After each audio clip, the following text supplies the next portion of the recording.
and welcome to another episode of Your Wealth Health. I'm Erik Brenner. I'm glad you joined me today, and Happy New Year.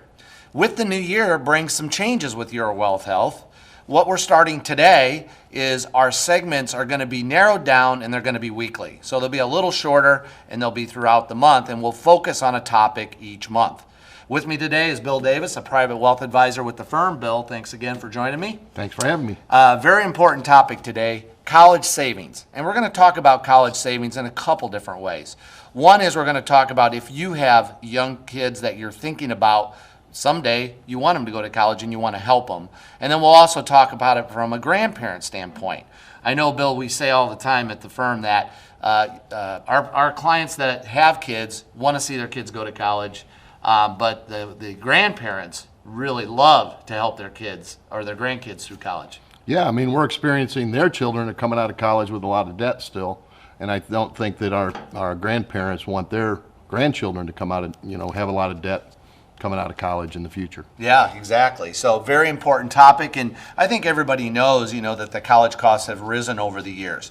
As we work through this for the month of February, the way we're going to approach it is today we're going to start talking about ways to save for college, how you go about it, how you think about it, and really try to narrow it down and focus and say, there are some real good strategies there. Then we'll dive into what it means, expected family contribution, how does that contribute or not contribute to what you're doing in college. We'll talk about 529 plans. We'll really break it down as to what they are, what you can pay for with 529 plans, and even some of the things that have changed just in the last few weeks with the Secure Act.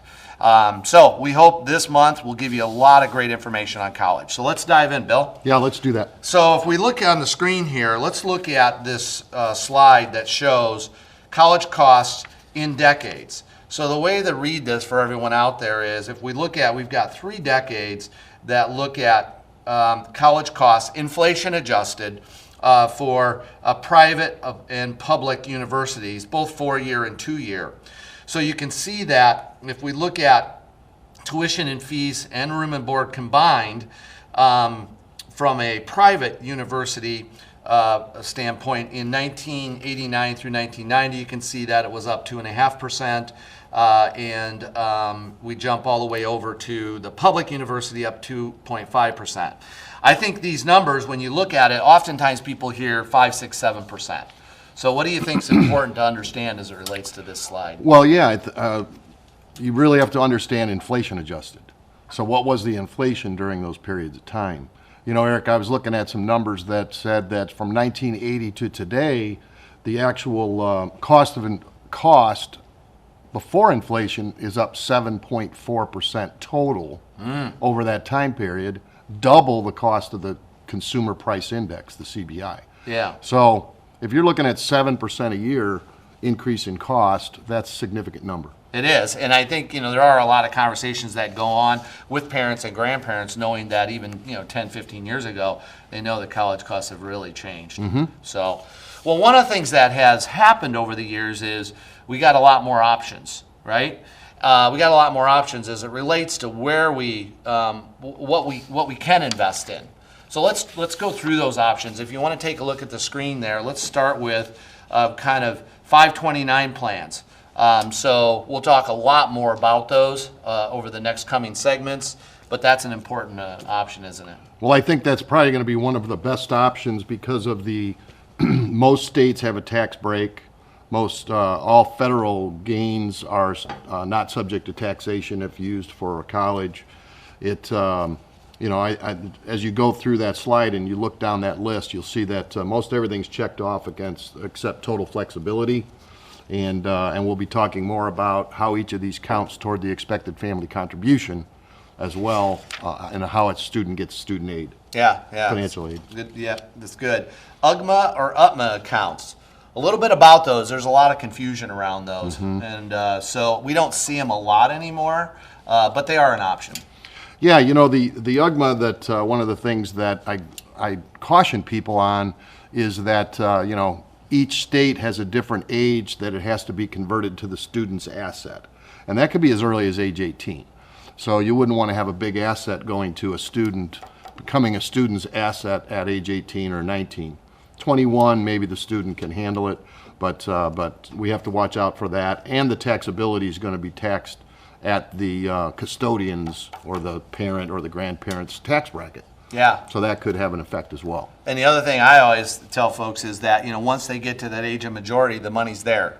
It's theirs. It's the kids. So they can decide to go to school or they can decide to take a trip around the world. Yeah, So, exactly. Buy that Corvette. Yeah, yeah. I saw that went for $1.7 million last night on so general investment account certainly can just invest money and just overall in general investment account. Yep. Right? Yep. And then educational savings accounts, again, not a real popular thing. It is a choice.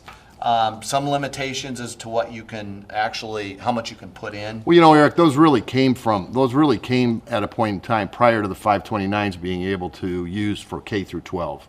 So we know a lot of grandparents want to have their students go to private high school, elementary and high school. And so now you can use a 529 for that, where in the past you had to use these these ESA accounts. So, Yeah. Now I think there's more flexibility with the 529, which leads us more to a 529 approach than an ESA approach. Yeah, that's a great point. So oftentimes, folks think that, well, I just can't put enough money away. And so I did just quick math. If somebody had, today they had 18 years to save, and they saved $200 a month for that 18 years and earned 7%, they'd have about $86,000, a little over $86,000 after that time frame, and they would have had invested about $43,000. Mm-hmm. So it doubled their money. So that's a good start. It may not cover everything, though, right? That's that's really the unfortunate part of it is when you look at a college cost calculator today, the average cost of a private education for a 1-year-old is in excess of $150,000. So yeah, if you've accumulated $89,000, that's great, and that might be all you want to contribute as a parent or a grandparent. But start today to pay for a public education is about $350 a month. Yeah. So, that could be made up by family members contributing to the 529 or to the college savings plan, but it's a pretty big number. It's a big number. So Yep. that's why you've got to start early. Yep. Great. Well, thanks, Bill. You bet. So we've talked about savings today, some options, and kind of if you've got some time before your child or grandchild goes to college. Where we're going to talk more in depth next week about 529 plans. What really are they? What are the tax benefits? We'll talk about expected family contribution and what is that? You may not have heard that terminology, and we'll really dive more into that. I do want to offer up a free opportunity for you. You can go to yourwealthhealth.com and get a book. So we have many of these books available, and it's Say Yes to College, Say No to College Debt, which sounds really good. Don't you think? I think so. That sounds Yeah. great. So Hilltop Wealth Solutions, we really give guidance and insight on saving and investment strategies, Social Security strategies, tax savings, estate planning strategies, really helping make good financial decisions. So if you would like to set up a free 30-minute introductory call just to find out more about you and you find out more about how we help folks, please go to our website, hilltopwealthsolutions.com, and you can do so there. Otherwise, make sure that you follow us on our social media, LinkedIn, Facebook, Twitter. Make sure you join us next Monday, 6 o'clock, and we'll dive into this in more detail. And for Bill Davis, I'm Erik Brenner. I'll see you next time.